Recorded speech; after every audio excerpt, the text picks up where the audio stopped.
मेरी 32 साल की कुंवारी दीदी कई सालों बाद घर आई थी। शादी में रुचि न होने पर पापा से बहस करके जॉब करने दूसरे शहर चली गई थी। तब से वह वहीं रह रही थी। उसके आने के बाद से वह हमेशा मेरे आसपास घूमती रहती थी। एक दिन जब मम्मी पापा घर पर नहीं थे, मैंने गलती से जीन्स की चैन को गलत जगह पर फंसा लिया। तब दीदी मेरी मदद के लिए आई, लेकिन उसके बाद उसका अजीब तरह से मुझे अनचाही जगहों पर छूना शुरू हो गया। वह बोली, तुम अभी 17 साल के हो, फिर भी तुम्हारा यह इतना बड़ा है, तुम तो बहुत बड़े हो गए हो। ऐसा बड़बड़ाते हुए दीदी ने मेरा पैंट के अंदर का नजारा देखकर वह खुश हो गई। हेलो दोस्तों, आज की इस कहानी में आप सभी का स्वागत है। दोस्तों, कहानी सुनने से पहले आप सभी से रिक्वेस्ट करूंगी कि हमारे चैनल को सब्सक्राइब, लाइक एंड शेयर करें। जिन्होंने अभी तक नहीं किया और कर ली हो तो उसके लिए धन्यवाद। दोस्तों, जल्दी से कहानी आपको सुनाते हैं। इस कहानी में मैं एक लड़के का रोल निभा रही हूँ। मेरा नाम रोहित है और मैं 10वीं में पढ़ता हूँ। मेरी दीदी कई सालों बाद हमारे घर आई थी। वह 22 साल की थी और अभी तक उसकी शादी नहीं हुई थी। मेरे मम्मी पापा दोनों जॉब करते थे। दोपहर को स्कूल से घर आने के बाद मेरी देखभाल करने के लिए घर पर कोई नहीं होता था, इसलिए पापा ने दीदी को हमारे घर बुला लिया था। मुझे देखते ही दीदी ने मुझे गले लगा लिया। उसने कहा, रोहित, तू तो बहुत जल्दी बड़ा हो गया है। दीदी को घर आने के बाद से वो मेरे कमरे में ही रहती थी। मैं भी खुशी खुशी अपना कमरा उसके साथ शेयर कर रहा था। दोपहर को जब मैं स्कूल से घर आता तो मेरे हाथ से बैग लेने से लेकर खाना खिलाने तक मेरी सारी देखभाल दीदी ही करती थी। मैं अब 17 साल का हो गया था और 10वीं में पढ़ता था। दीदी को घर बुलाने का एक और अहम कारण था। करीब 1 महीने पहले मुझे थायराइड का पता चला था। इतनी कम उम्र में ही मुझे थायराइड के कारण एंटी थायराइड इंजेक्शन लेनी पड़ रही थी, जो एंटी थायराइड देने के लिए घर पर एक मेल नर्स आया करता था। जैसे फीमेल होती है वैसे ही मेल नर्स भी होते हैं। वह लड़का हर दिन दोपहर में मुझे इंजेक्शन देने के लिए आता था। देखते देखते दीदी को घर आए कई दिन हो गए थे। मेरे स्कूल जाने से लेकर मेरे पढ़ाई तक की पूरी जिम्मेदारी दीदी ही उठा रही थी। एक रात अचानक मेरी नींद खुल गई। मेरी नींद अचानक खुलने का कारण था मेरे शरीर पर घूमता हुआ हाथ। दीदी अचानक मेरे शरीर पर हाथ फेरने लगी थी। मुझे शरीर पर किसी का हाथ फेरना बिल्कुल पसंद नहीं था। मुझे लगा ये सब दीदी से गलती से हो रहा है, लेकिन धीरे धीरे दीदी की कुछ ऐसी चीजें मेरे सामने आने लगी जो मुझे बिल्कुल पसंद नहीं थी। उस दिन मैंने पहली बार उसका वह अजीब व्यवहार देखा था, इसलिए मैंने उससे कुछ नहीं कहा। लेकिन अगले दिन भी दीदी ने फिर से वैसा ही कुछ किया। लगातार 2 दिन तक दीदी के इस अजीब व्यवहार को सहने के बाद मैंने तय किया कि अब मैं उससे इस बारे में बात करूंगा। अगले दिन जब मैं दोपहर में स्कूल से घर आया और खाना खाते समय मैंने उससे सवाल किया। तब मैंने कहा, डैडी, पिछले 2 दिन से रात को सोते समय तुम मेरे शरीर पर हाथ क्यों फेरती हो? क्या तुम्हें कोई बुरा सपना आता है? जैसे ही मैंने दीदी से यह सवाल किया, उसके चेहरे के हाव भाव बदल गए थे। उसने कहा, शायद मुझे कुछ सपने आते होंगे। सपने में गलती से मेरा हाथ तुम्हारे शरीर पर आ गया होगा। तब मैंने दीदी की बातों पर विश्वास कर लिया, परंतु इसके पीछे की सच्चाई कुछ और ही थी। उसी रात सोने के कुछ समय बाद ही मेरी नींद खुल गई। सोने से पहले मैंने प्यास लगने के कारण 2 गिलास पानी पिया था और इसी कारण मेरी आधी रात में ही नींद टूट गई थी। मैं उठा और देखा कि दीदी मेरे पास नहीं थी। मुझे लगा कि वह बाथरूम में होगी, लेकिन वह कमरे के बाथरूम में भी नहीं थी। तब मैंने उठकर दीदी को ढूंढने की सोचा। फिर मैं कमरे से बाहर निकलकर चारों ओर नजर दौड़ाया। तब दीदी मुझे मम्मी पापा के कमरे के बाहर दिखी। वह मम्मी पापा के कमरे में झांक रही थी। वह वहां क्यों झांक रही थी, ये मुझे भी समझ में नहीं आ रहा था। तब मैंने दीदी की ओर जाने की सोचा, पर तभी वह मेरे कमरे की ओर पलट गई। अगर मुझे दीदी देख लेती तो उसे लगता कि मैं उसका पीछा कर रहा हूँ, इसलिए दीदी के मुझे देखने से पहले ही मैं अपनी जगह वापस जाकर सो गया। कुछ ही देर में दीदी भी कमरे में आई। आते ही वह अपनी जगह सो गई और उसका वही अजीब व्यवहार फिर से शुरू हो गया। वह फिर से मेरे शरीर पर हाथ फेरने लगी। दीदी ऐसा अजीब व्यवहार क्यों कर रही थी, ये मुझे समझ नहीं आ रहा था। पर एक बात मुझे जरूर समझ में आई थी कि वह मम्मी पापा के कमरे में कुछ देखती है और फिर मेरे शरीर पर हाथ फेरती है। दीदी आखिर मम्मी पापा के कमरे में क्यों झांकती है? ये जानने की मेरी इच्छा बढ़ रही थी। अगले दिन दोपहर में घर पर मैं और दीदी ही थे। दीदी मेरा पढ़ाई करवा रही थी। जब वह मेरा पढ़ाई करवा रही थी तो मैंने उसे सहजता से सवाल किया, दीदी तुम इतनी सुंदर हो, फिर भी तुम्हारी शादी क्यों नहीं हुई? इस पर उसने कहा, पहले मुझे लगता था कि शादी एक बहुत तनावपूर्ण रिश्ता होता है। क्यों? बेवजह उसमें फंसना। पर अब धीरे धीरे मुझे शादी की जरूरत महसूस होने लगी है। लेकिन अब मेरी उम्र इतनी हो गई है कि मेरे उम्र का जोड़ीदार मिलना थोड़ा मुश्किल है। दीदी के जवाब पर मैंने फिर से उससे कोई और सवाल नहीं किया। तब चुपचाप मैं पढ़ाई करने लगा। कुछ ही देर बाद इंजेक्शन देने वाले ब्रदर मुझे इंजेक्शन देने के लिए घर आया। इंजेक्शन लेने के बाद मैं थोड़ी देर के लिए सो गया। जब मैं सोकर उठा तो उठते ही मुझे तेज भूख लग गई थी। मुझे मैगी खाने की इच्छा हो रही थी, इसलिए मैंने दीदी से मेरे लिए मैगी बनाने को कहा। उस समय दीदी मम्मी के कमरे में थी। जब मैं उस कमरे के पास गया तो मुझे दीदी वहां कुछ अलग ही रूप में दिखी। अभी अभी नहाकर बाहर आई थी। वह खुद को शीशे में ऐसे निहार रही थी जैसे वह 18 साल की लड़की हो। दीदी का खुद को निहारना अब कब खत्म होगा, इसकी प्रतीक्षा करते हुए मैं कमरे के बाहर खड़ा था। लेकिन वह तो खुद को हीरोइन समझकर और भी अदा बिखेर रही थी।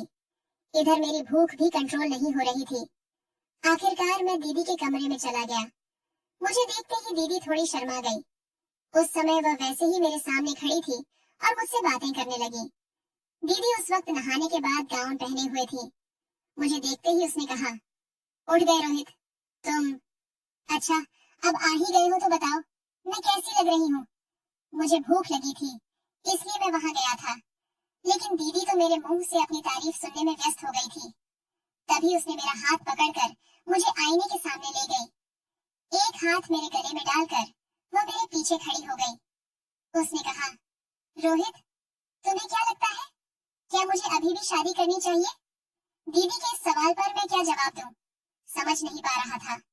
मैंने उससे कहा, दीदी, शादी करना तुम्हारा निजी फैसला है, इस पर मैं कुछ नहीं कह सकता। मैं तो यहाँ इसीलिए आया था क्योंकि मुझे बहुत जोर से भूख लगी है। क्या तुम मेरे लिए मैगी बना सकती हो? मेरी बात सुनकर दीदी हंस पड़ी। उसने कहा, मैंने तो तुम्हें बड़ा समझा था, लेकिन तुम अब भी बच्चों की तरह व्यवहार कर रहे हो। कोई बात नहीं, अब तुम्हें समझदार बनाने की जिम्मेदारी मेरी है। ठीक है, तुम यहाँ रुको, मैं तैयार होकर आती हूँ। उस समय मैं उस कमरे से बाहर आ गया। कुछ ही देर में उसने मुझे मैगी बना के दी। उसी रात मैंने तय कर लिया था कि मैं मम्मी पापा के कमरे में झांकूं, क्योंकि मुझे जानना था कि दीदी वहां क्यों जाती है। रात में सोने के बाद कुछ ही देर में मैंने अपनी आंखें खोली। उस समय मैं जानबूझकर बड़बड़ा रहा था, पानी कहाँ है? प्यास लगी है, लेकिन कमरे में पानी नजर नहीं आ रहा था, इसलिए अब मुझे किचन में जाकर ही पानी पीना पड़ेगा। मैं यह सब जानबूझकर बड़बड़ा रहा था ताकि दीदी को लगे कि मैं सचमुच पानी पीने जा रहा हूँ, क्योंकि मुझे अच्छी तरह पता था कि वह भी जाग रही है। फिर मैं कमरे से बाहर निकला। फिर पानी पीने किचन न जाकर मैं मम्मी पास के कमरे के बाहर गया। दरवाजा थोड़ा खुला था और जब मैंने अंदर झांका तो मम्मी पापा एक दूसरे के साथ दिखे। पापा ने मम्मी को प्यार से पास में खींच लिया था। वह दृश्य देखकर कुछ बातें मेरे समझ में आ गई। मुझे जो समझना था वह मैं समझ चुका था। फिर मैं चुपचाप अपने कमरे में वापस आ गया। उस रात मैंने दीदी को अपने कमरे से बाहर जाते नहीं देखा था, लेकिन मुझे ये समझ में आ गया था कि दीदी के मन में कुछ अलग ही चल रहा है। अब मुझे उससे अकेले में बात करनी थी। देखते ही देखते 3 दिन बीत गए। मेरी गर्मी की छुट्टियां शुरू होने वाली थी। मम्मी पापा ने कहीं बाहर जाने का प्लान बनाया था। ये प्लान उन्होंने सिर्फ अपने लिए ही बनाया था। मम्मी बाप का कहना था कि सामने मेरे 10वीं का एग्जाम है, इसलिए अब मैं छुट्टी का इस्तेमाल अपने सिलेबस की तैयारी के लिए करूं। मम्मी पापा ने मुझे छुट्टी के बावजूद पढ़ाई करने को कहा था और इसी वजह से उन्होंने मुझे ट्रिप पर साथ नहीं ले गए। 3 दिन बाद जब मेरी छुट्टियां शुरू हुई तब मम्मी पापा अपनी ट्रिप पर निकल गए थे। उनके जाने के बाद घर में मैं दीदी के साथ अकेला था। उस दिन घर में कोई नहीं था तो मैंने दीदी से सवाल किया। मैंने उससे कहा, दीदी, अब तुम्हें भी शादी करने की इच्छा होती होगी, है ना? यहाँ आने के बाद से मम्मी पापा को साथ देखकर तुम्हें भी लगता होगा कि तुम्हें भी कोई ऐसा चाहिए जो तुमसे प्यार करे। जैसे ही मैंने सवाल किया उसकी आंखों में आंसू आ गए। वह बोली, रोहित, तुमने सच में मेरे दिल की बात पहचान लिया। फिर दीदी ने रोते रोते मुझे गले लगा लिया। वह कहने लगी, मैं तुम्हें छोटा समझ रही थी, लेकिन तुम बिल्कुल छोटे नहीं हो।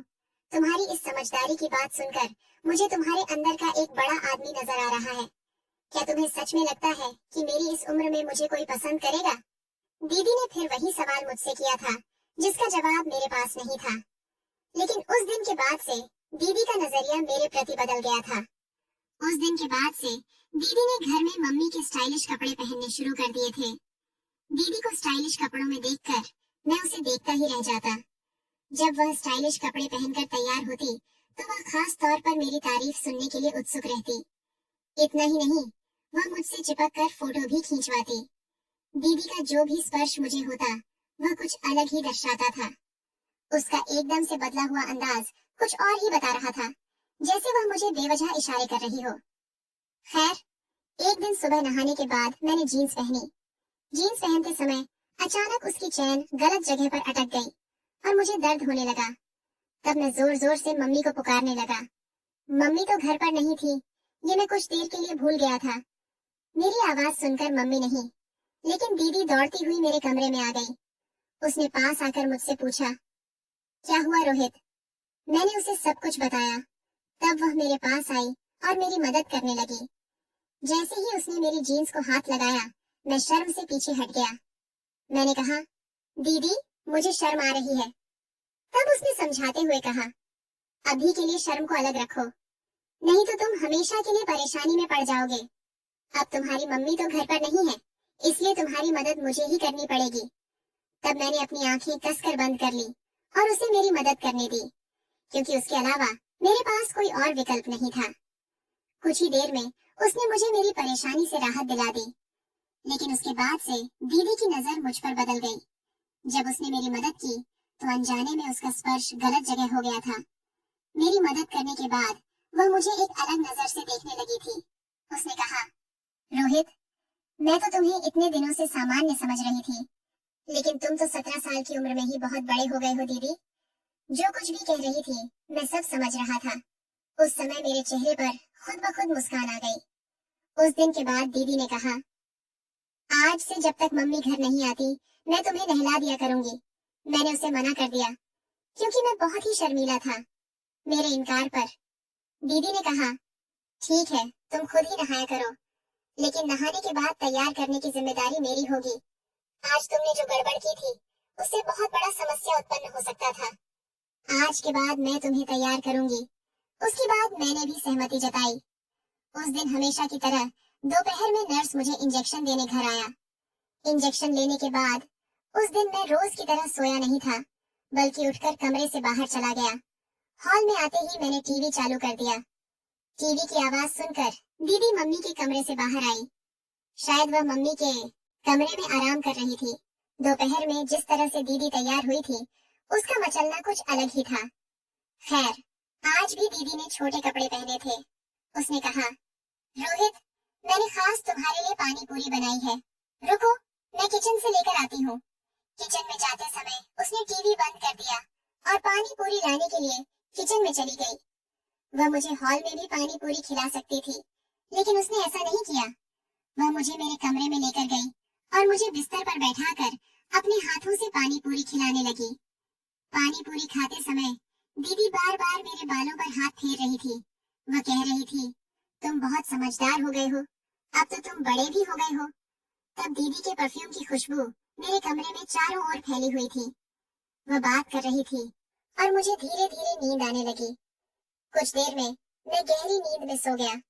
जब मैं नींद से जागा, तो मुझे चक्कर जैसा महसूस हो रहा था। उठते ही मैंने अपने सिर पर हाथ रखा और बिस्तर पर बैठ गया। कुछ समय बाद दीदी मेरे कमरे में आई। उसके चेहरे पर एक अजीब सी मुस्कान थी।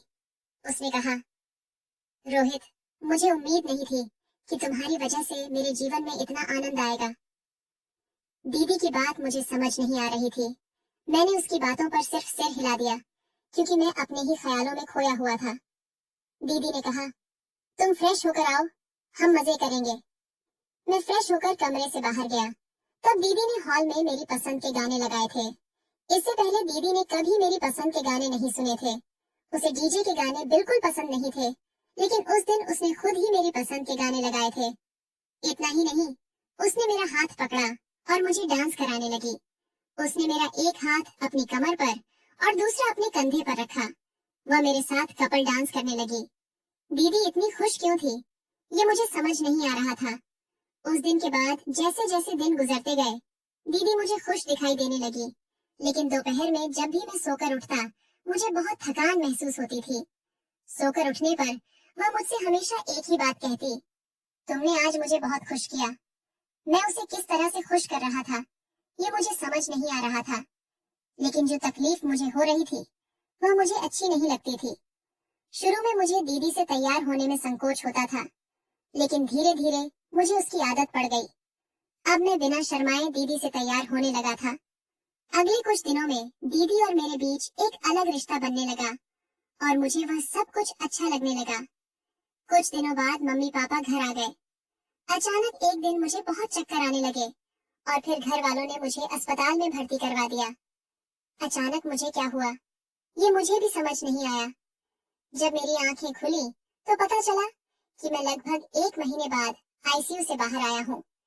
1 महीने में आईसीयू में रहा और इसका कारण जब डॉक्टरों ने मम्मी पापा को बताया तो वे भी मेरे साथ हैरान रह गए। जब मैं आईसीयू से बाहर आया तो डॉक्टरों ने खुद मुझसे बातचीत किया। पिछले 1 महीनों में मेरे साथ क्या क्या हुआ और क्या नहीं, ये डॉक्टरों ने मुझसे विस्तार से पूछा। मेरे साथ बातचीत के बाद डॉक्टरों को मेरे रोग का पता चला।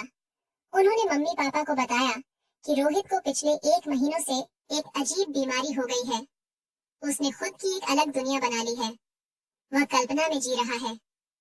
डॉक्टरों ने मेरे साथ साथ घर के सभी लोगों से बात की थी।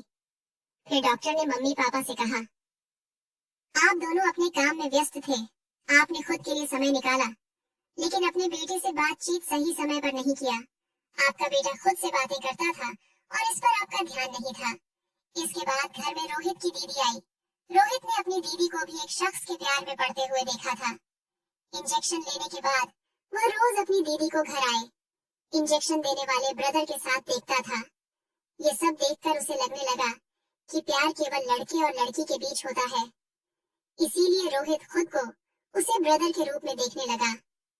जब जब वह अपनी दीदी को उसके प्रेमी के साथ देखता, तो वह खुद को उस जगह पर देखता और इस दौरान वह भी गलत राह पर जाने लगा। मोबाइल में गलत चीजें देखकर उसने भी गलत काम करना शुरू किया और इस वजह से वह धीरे धीरे कमजोर होता गया। उसके बार बार के विचारों के कारण उसे आईसीयू में भर्ती होने की नौबत आ गई। रोहित के साथ जो पिछले 1 महीने में हुआ, उसके लिए उसकी फैमिली जिम्मेदार है।